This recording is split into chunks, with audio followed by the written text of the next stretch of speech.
दर्शक बंधु BSNL plan सरकारी telecom company BSNL recharge plan बहुत सस्ता एवं बहुत लाभ सहित आसूची।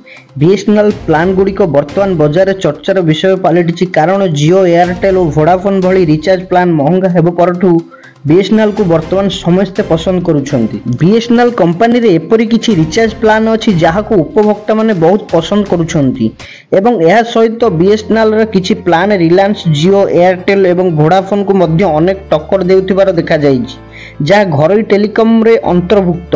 आपण माने निश्चय ध्यान देइथिबे जे वर्तमान सुधा विशेषकर ग्रामांचल लोक माने बीएसएनएल नंबर सर्वाधिक व्यवहार करती। यार कारण हेउछि कम टंका से माने इंटरनेट डाटा सहित असीमित कॉलिंग पाती, तेबे अधिक टंका काईकि खर्च करिवे। आज आमे एठारे बीएसएनएल व्यवहारकारी पई किछि मनोनीत योजना आनिछु जहाको आपण कम मूल्य रे रिचार्ज करि परिबे एवं अनेक लाभ पाई परिबे।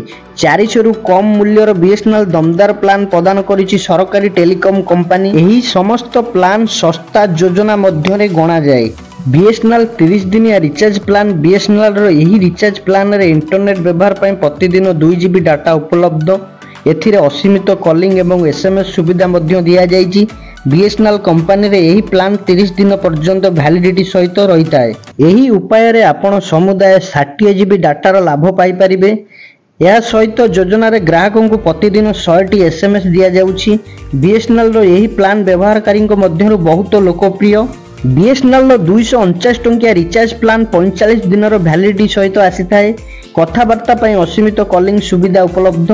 आपण जेकोसी नेटवर्क को मागणा कॉलिंग करि परिबे।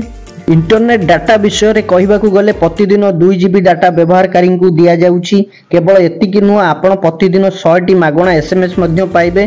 आपण समुदाय 90 जीबी डाटा पाई परिबे। एही रिचार्ज प्लान रे बीएसएनएल व्यवहारकारी माने अनेक सुविधा पाइबे। 397 टंका रिचार्ज रे 45 दिन लंबा वैलिडिटी दिया जाउछि।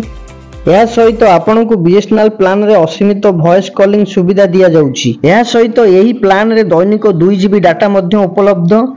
आपण को प्रतिदिन 100 मागणा एसएमएस दिया जाउछि। गुरुत्वपूर्ण कथा हेउछि एथिरे उपलब्ध एही अतिरिक्त सुविधा केवल 30 दिन पई वैध। वैलिडिटी समाप्त होबा परे voice call charge local call 1 टंका मिनिट, एसटीडी कॉल 1 टंका 30 पैसा minute, video call local STD 2 टंका मिनिट, सेहीपरि एसएमएस स्थानीय 80 पैसा, एसएमएस जातीय टंका 20 पैसा, एसएमएस अंतर्जातीय 6 टंका, एसएमएस डाटा 25 पैसा एमबी आपण मानकु एही भली चार्ज करा जिवो। दर्शक बंधु ये थिला आजिर अपडेट बीएसएनएल रो जहा किछि रहिछि ऑफर दमदार ऑफर विषय आपण मानकु हमें जणैछु। वीडियोटी भलो लागितले वीडियोटी को लाइक करबे, कमेंट करबे। हम चैनल को जदी आपण माने नुवा करी आछन चैनल को सब्सक्राइब करबे।